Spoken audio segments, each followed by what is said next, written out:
I'm Nick Feamster. I'm going to give a brief talk on our work on mining DNSBL queries. My co-author here, David Dagon, is sitting right beside me, and my student Anirudh Ramachandran did a lot of the heavy lifting here.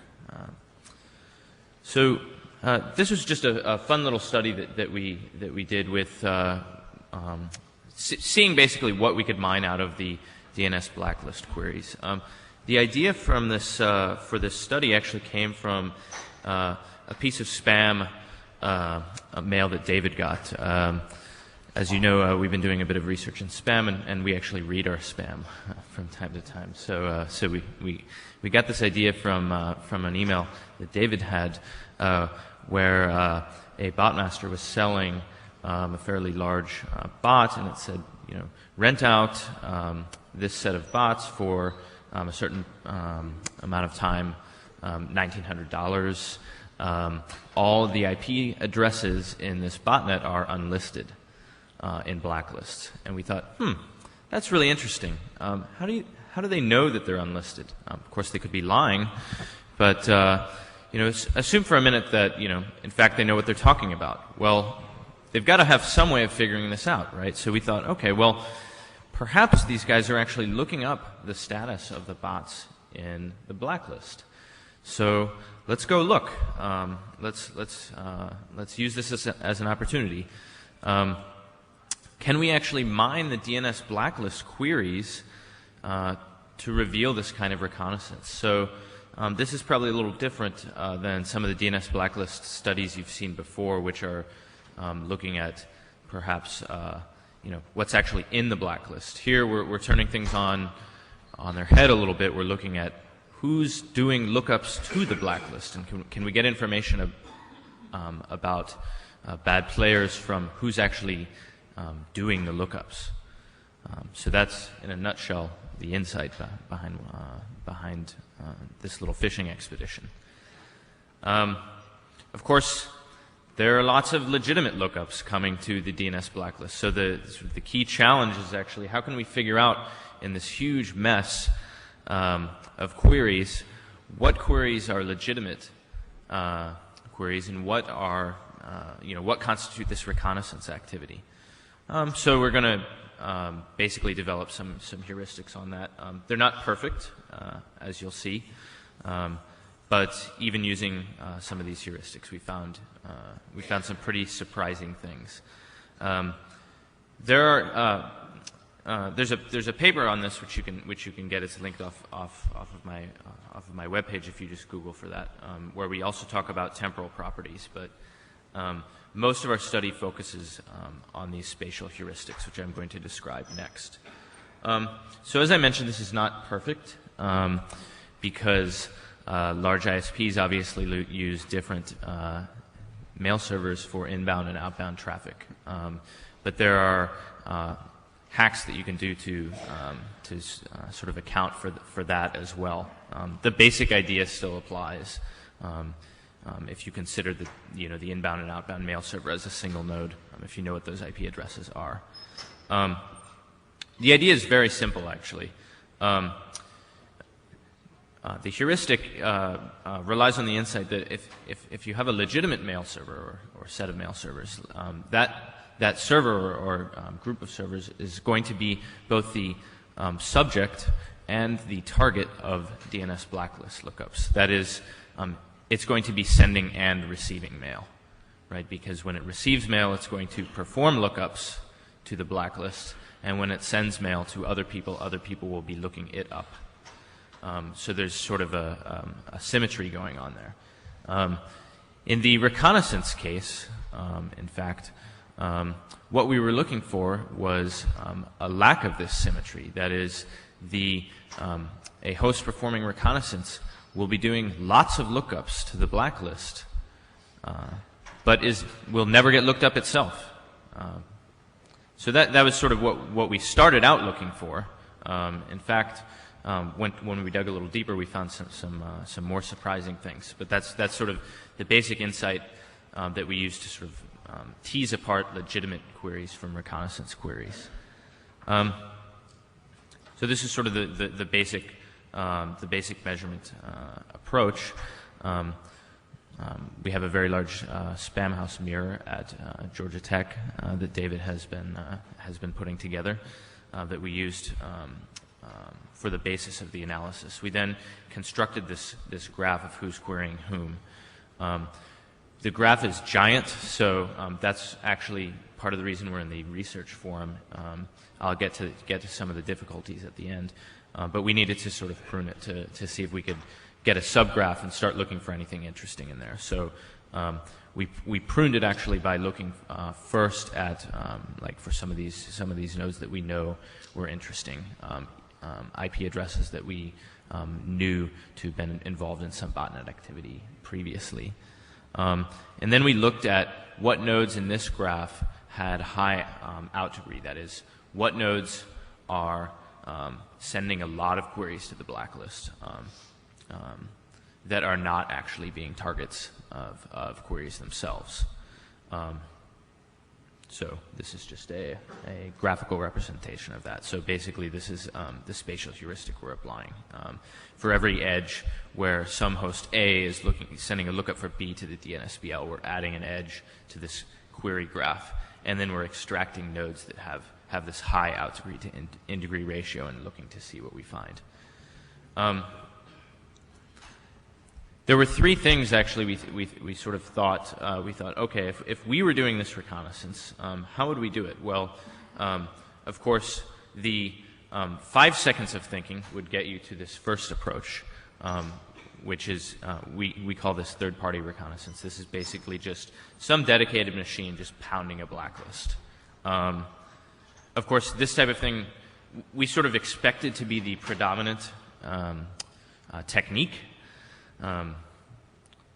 Hence the heuristic we developed, right? I mean, this is exactly the kind of thing the heuristic would pick out pretty well. We did see some of this. There are a couple other techniques. The 15 seconds of thinking might get you to the second approach that we started looking for, which was a sort of self-reconnaissance approach, which says, well, you've got a lot of things to look up, all these bot IP addresses, but you may also have a botnet, so why not just use the botnet to start doing lookups on these IP addresses? Distributed computing, cutting edge.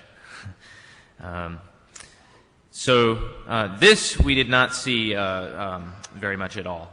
In fact, it's a really dumb idea, right? Because you know, a machine looking up itself, that's never going to happen in any legitimate case. It's very easy to detect. So unsurprisingly, we didn't see a lot of that.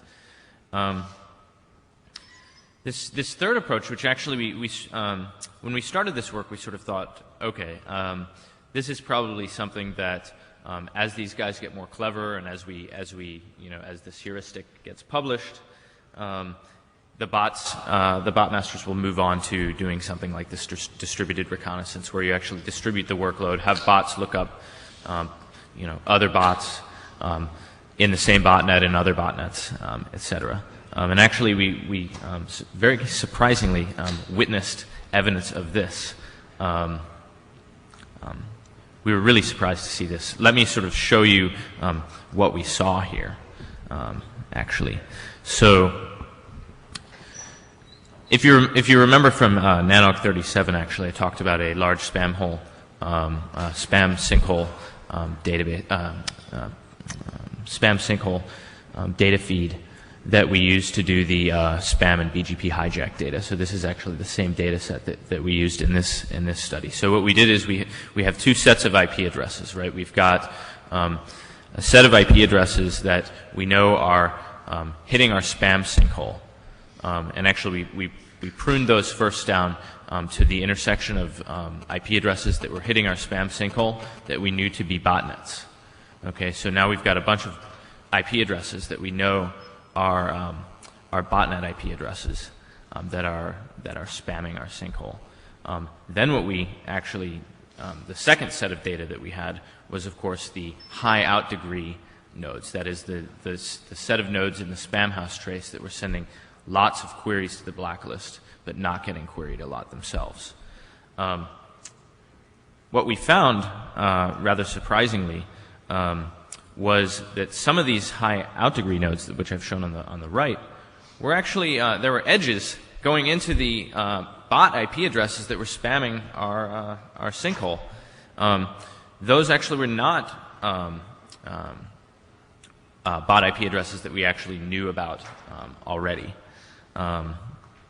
So that was actually probably the most surprising finding that we had in this little study, was that sort of by taking these two data sets and linking them together, you can actually start with some small set of things maybe you know to be bots and actually bootstrap up to get a larger set. In the middle of the slide here, I've shown basically some of the I've removed the IP addresses to protect the guilty, but those are the ASs in which we found nodes for that had very high out degrees, and in fact, the in degree of all of those nodes there was 0. So this is basically just a CCDF. It's a little tough to read, but the main point is what I've drawn out there with the arrow, which basically shows that 90% of these nodes that we see are only issuing one query. So even it is perhaps the case that this simple spatial heuristic that we've come up with may need to be refined, because in fact it looks like these botmasters are actually quite sophisticated already at distributing these types of reconnaissance queries. Okay, what does this all mean? We were really surprised, actually. I mean, this is bad news. These guys are way ahead of us. We had sort of speculated on how we first weren't even sure that this reconnaissance was going on. We figured it might be. Worse than what we expected. Not only is it going on, but there's some pretty advanced techniques that these guys are using to perform this reconnaissance. There's a flip side to the coin, though, and that's that there are some spatial dependencies in this graph, right? So we could, if you've got two data sets, for example, if you start with something like a spam sinkhole, like I showed you before, it's possible to, for example, maybe mine the query graph and see, well, we know these guys are up to no good. Let's look at who's querying the blacklist, and who, are there any other nodes querying those nodes that we know are up to no good, and perhaps that tells us something about those. So that all sounds really, really easy to do. But there are a few problems, of course. And those are that's again, as I mentioned, as I alluded to, why we are in the research forum.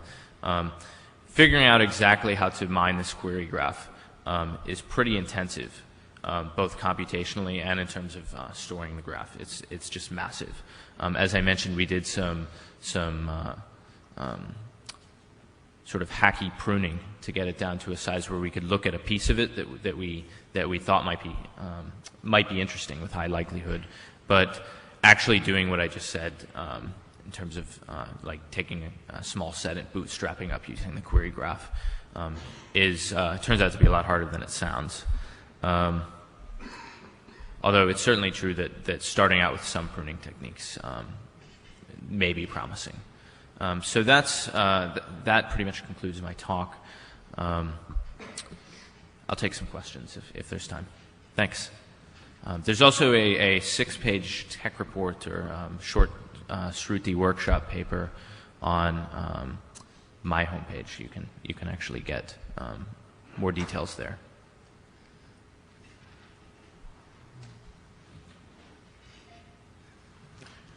Nick Randy Bush, IIJ.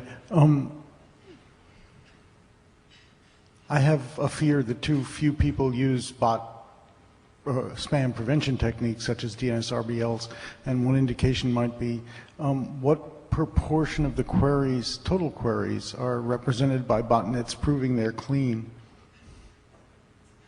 Is it significant? You're saying what percentage of the total queries are this type of reconnaissance? Right. Very, very low. It's low. Yeah. Okay. Thanks. There seems to be some general interest in fingerprinting requests. I don't know if that's possible for the querying in this particular case. Would it make sense to see if there is a pattern and a particular fingerprint of the query to the blacklist to see if one can identify the evil from the normal queries? Or they're essentially the same, undistinguishable queries? You're saying, are there other heuristics or properties that we can perhaps use as features to distinguish the legitimate? Yeah, because they're presumably all running the same version of the software. That's possible. They may be running the same version of the software, and that might be something to look for. We haven't. Is there any? I'm sorry. Go ahead. Oh, I was going to say there are other things. I think that also we might be able to look for based on the fact that legitimate queries are driven by actually emails being sent. So there might be a fingerprint for that that we could say, well, these follow a pattern we'd expect, and the rest are.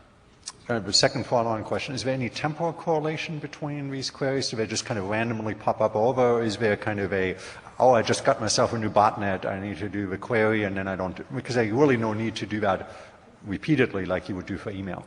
That's a good question. I don't have an answer to that. Maybe David has looked at some of the follow-on temporal correlations, but we didn't study the temporal properties in this. So the intuition we gained from trying to reduce some of the data is that a technique such as bucketizing and putting things into epochs really don't reduce this volume of the data, and this indicates that there's a very low and slow pattern being used. In other words, an individual bot might do just a handful of queries over the course of an entire day. And this tends to match some of the patterns of spamming behavior that we sometimes see for spam bots that send out just a small number below a threshold that an ISP might be patrolling. Yeah, just to echo that point, the low and slow thing does show up in the spam data that we see as well.